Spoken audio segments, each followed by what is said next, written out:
So this lady asks, this black lady, are white women really that scared of black women? And I'm going to say yes. And this is my opinion as a white woman who is 53 years old and has lived in the South in Georgia in my entire life. But it's not being scared, but it's a fear. And it's not a physical fear. It is the mental fear. It is what we see in you and what we see you doing and how it challenges us and the fear of that. So we see black women and we see how strong you are. We see you coming together as a community. We see you supporting each other. We see you supporting your community, supporting your families, supporting your children, going out and fighting for your rights, being authentic in your race and in your femininity. Anyway.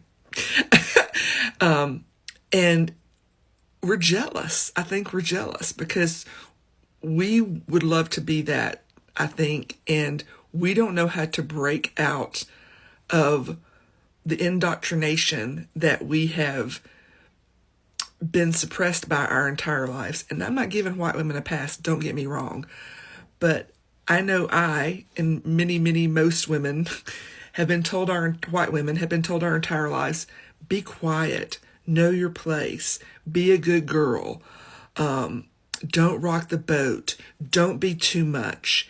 And when you are any of those things, you are ostracized because you have rocked their boat. And that is what black women are. You rock our boat, our mental boat, because you challenge us to look at how we are deficient and not living in our truth, and it makes us uncomfortable. And people don't like to be uncomfortable. And it makes us start to question ourselves, and people don't like to question themselves. We would rather live in our little bubble of white supremacy and what we know and comfortableness. I know that's not a word. Than a lot of people would, white women would, rather than challenge themselves to grow and know more, because it's easy. Doing the work is hard. It's really hard. I've been doing the work the past several years, and it's hard. It is hard admitting some truths about yourself and some truths about yourself as a white woman. So yeah, I think that white women are scared of black women because you challenge us in that way, and a lot of us don't like it. And that's why we fear you. It's because we fear what you make us face. I have a theory about why black women and white women are having such a hard time getting along, and it starts with a story. When I first started teaching, I was in a teacher training program with 3 other women. 2 of them were black and 1 of them was Indian, and we started teaching at the same school, the same grade, at the same time. One of these women, a black woman, completely excelled. She did so much better than I did at literally everything. Classroom management, her test scores were high. She was excellent at literally everything. And something about her excellence didn't sit right with me. I just didn't feel good about it, and I couldn't figure out why I didn't feel good about it. It was internalized racism, but I didn't know that yet. So I had to sit with this idea of her being better than me and trying to figure out why it didn't feel good and feel comfortable for me. And of course, at the time, I didn't know that I needed to do the work of anti-racism, so I didn't think it was possibly because I could have internalized racism. I had to do a lot of study and thought about myself and what could possibly be making me feel this way about this woman. And here's what I discovered. Most of the media that I had consumed up to that point in my life had white people as the central characters. And the shows and other media that I consumed that had white women at the central characters often had black women as the side characters. These black women's role in these movies was to assist the white women, support the white women, advise the white women, but never to rise above the white women. Even shows that were about black women, like The Help, had white women as the central character and the black women as supporting characters. So I internalized the idea that Black women were there to support me and to advise me, but not to rise above or become better than me. And that's why when this Black teacher was way better and more talented than me, I felt some kind of way about it. Now, I'd imagine lots and lots more white women have also internalized the same idea, and that's why they feel okay stealing Black women's content and not giving them any credit, because the Black women are just there to advise them anyway. But most Black women are natural leaders. Society has forced them to become leaders. And so we need to step aside and let them lead, even if it means checking our privilege and letting them lead us. Hey guys, welcome back to the channel. I hope you all are doing fine and great wherever you are watching us from. The truth can't be hidden anymore.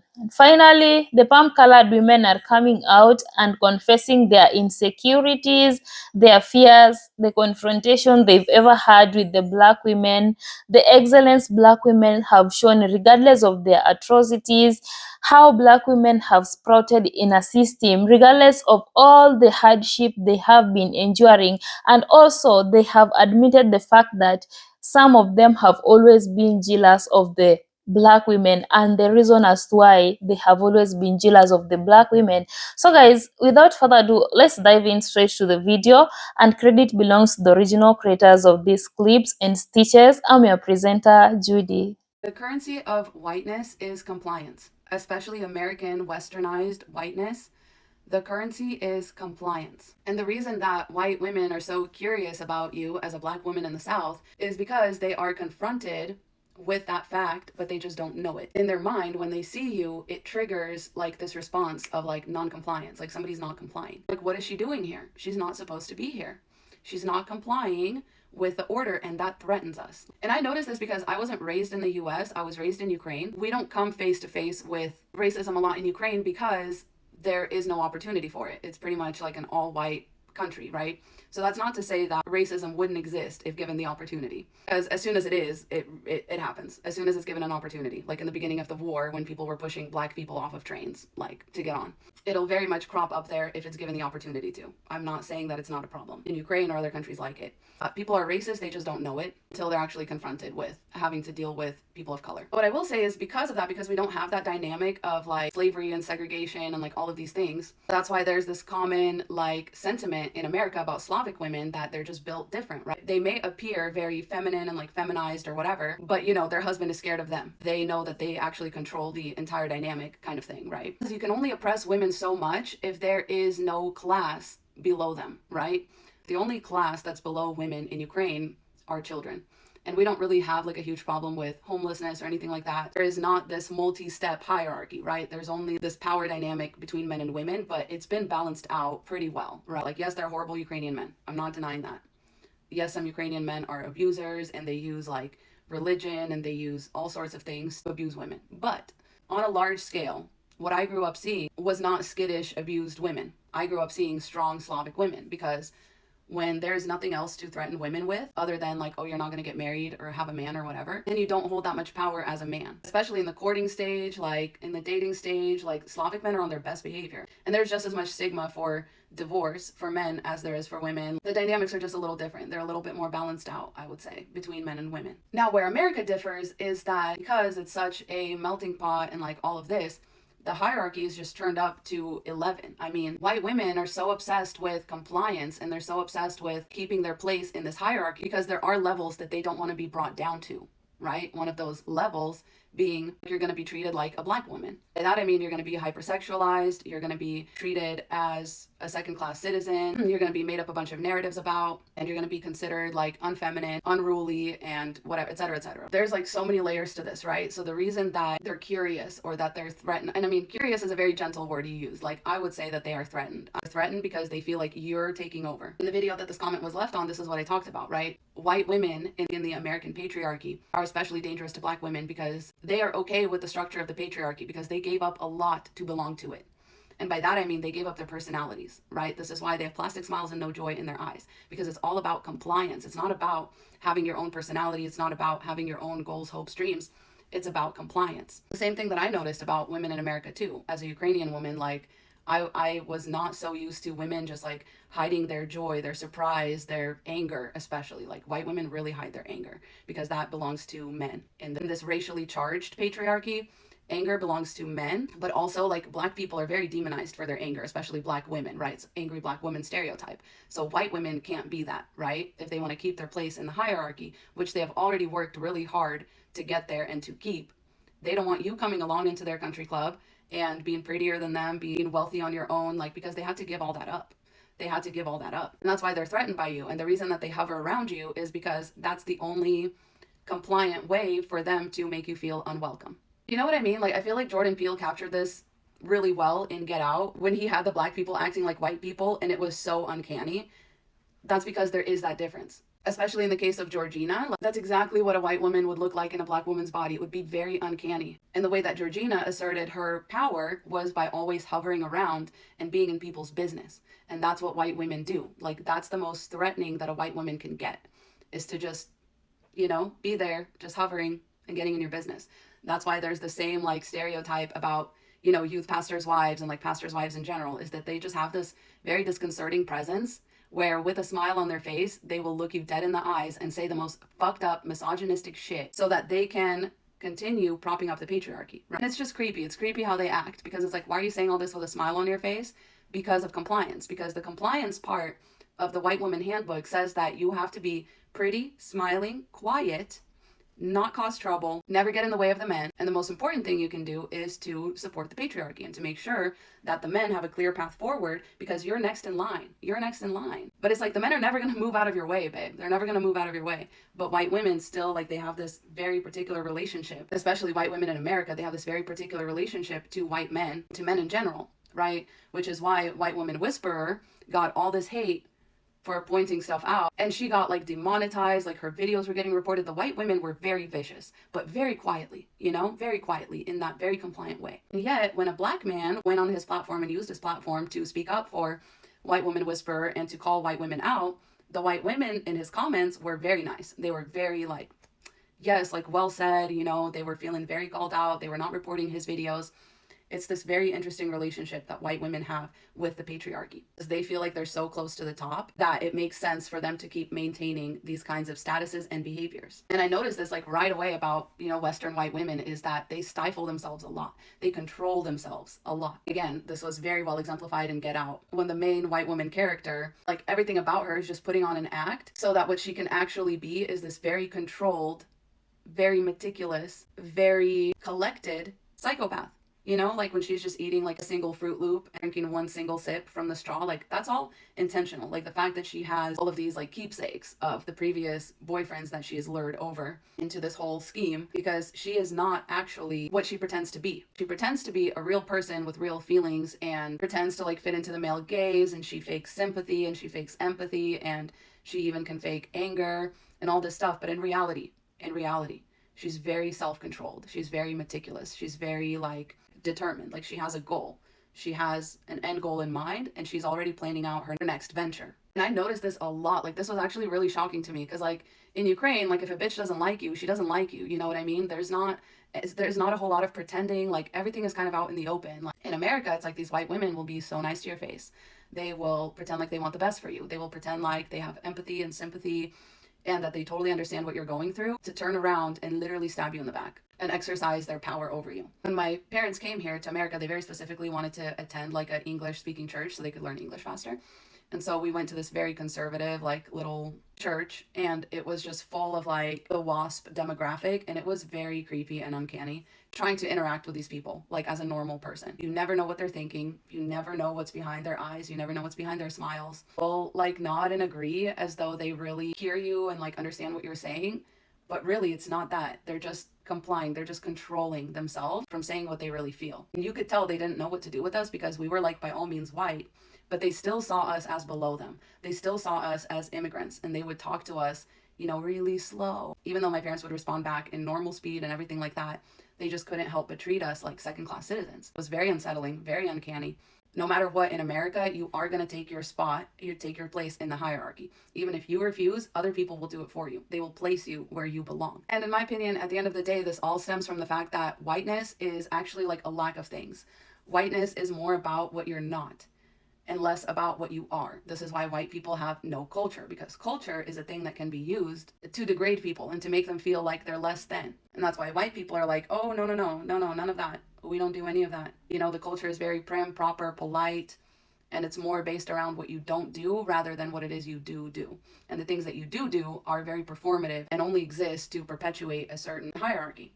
Really freaky observing it as a foreigner. Like, even though I know that, again, I'm white, I definitely like benefit from the system. And I'm definitely also not saying that Ukrainians would be better than any other white people if they were confronted with the real life implications of what American people have been presented with. But that's really the problem. I hope I was able to articulate any of this in a way that makes sense, but these are just my thoughts on that. And please stay safe out there, because women like that are just waiting for a chance to like take you down. I love you so much. Godspeed. So, guys, welcome back. Honestly, I love the concept of the currency of compliance. That Ukrainian woman, she excellently summed up everything. And her being a palm colored woman living in the United States, and she knows all that and has experienced all that. What do you think the women who look like me, who reside in the United States, have been experiencing for all those years? It's horrible. Because, the second clip of this video, that woman said that she was so distracted by the excellence of that black woman she was working with, and she didn't know that it was internal racism. Some of the palm colored people, they are honestly racist, but they don't want to admit it because they always claim that, you know what, I didn't own slaves. I have black friends, or perhaps I'm colorblind. And racism, you are not born with. It's something that you learn from somebody, and it continues generation after generation. So when that woman, I think she's a teacher, when she finally admitted the fact that it was internal racism which was disturbing her, and that's why she was so much distracted by the excellence of that black woman, it's a high time that she should start teaching her students to avoid being racist, especially if they are palm colored. They should teach them the reality that people are experiencing, because, the trauma that comes after being racially profiled, it's something which you will stay with for years. I have ever been racially profiled, and it was my first time. That thing, I really felt it so deep. So I've been asking myself, what about the black women? What about the black men who have been living in the United States for all those years? How are they managing it? How are they coping up with the situation? Because honestly, I couldn't take it. I just went to my room and cried all day. I even started questioning myself. Why did that man did that to me? Then I said, well, maybe it's part of life. You never know. Wait until you experience racism. You'll know its impacts. And then again, I don't know why some of the palm colored women are always jealous of the black women. you know Especially at the workplaces. Let me say that if you go to work and you have a new hairstyle, the fatigue is real, because everyone want to touch your hair, everyone want to question you. Why can't you just stay with your natural hair? Why must you put on a new hairstyle? Like, honestly, they really don't know how much time we always take to manage the fussy hair. I always tell some of them that, our hair texture and our hair type is not the one that you have, because yours, you can just go to the bathroom and you wash your hair at the shower, then you are done, you just dry it and you are done. But for us, if you do that, the shrinkage is real, and if you have the real fussy hair, you know how it is always. So when they see you wearing new hairstyle, or perhaps you just decided to relax your hair, they'll start getting jealous of you and asking you several questions. And some of them also want to touch your hair and feel it. But I'm not saying that that is a bad thing, because maybe it's their first time to be with a black woman, so they want to feel their hair texture. And at school, the black excellence is known. Black women are always known to be very intelligent, and it's distracting a lot of people. You'll find out that if you're at work, maybe your colleagues are palm colored and you are the only black person there, there are a lot of opportunities that you will miss out, even if you are doing well, even if you are the most excellent person in that space. The other people will be promoted and you will be stuck there, and yet you are even above them just because your skin color betrayed you. And these are the kind of stuff we are talking about today, and I'm so glad that some of the women admitted it. I've heard several stories of black women coming out and claiming that at their workplace they are so distracted, they are doing so well, but there is no appreciation. The other people who are being promoted are the other races because they consider you as a, let me quote, a fool, and yet you are trying your best. At schools, some might be denied opportunities. Like, I heard of a story. That boy, he was at the university and he was the only black person in that class.